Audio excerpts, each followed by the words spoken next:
வணக்கம். குவைத் நகரில் நடைபெற்ற 45வது ஆசிய ஒலிம்பிக் கவுன்சிலின் பொதுக்குழு கூட்டத்தில் கத்தார் ஒலிம்பிக் குழுவின் தலைவர் மற்றும் ANOC துணைத் தலைவர் ஷேக் ஜுவான் பங்கேற்று அனைவரின் கவனத்தையும் ஈர்த்தார். 45 நாடுகளின் ஒலிம்பிக் பிரதிநிதிகள் இதில் கலந்து கொண்டனர். இதன் மூலம் ஆசிய விளையாட்டு உலகின் பல்வகை தன்மை வெளிப்பட்டது.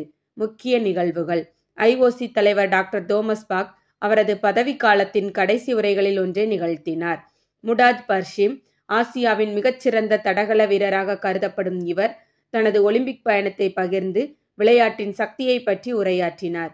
2030 டோஹாவின் 21வது ஆசிய விளையாட்டுப் போட்டிக்கு முன்னோட்டமாக இந்த கூட்டத்தில் கத்தார் மையமாக இருந்தது. டோஹா விளையாட்டு உலகின் தலைநகராக உலக அளவில் பரிணமித்து வருகிறது.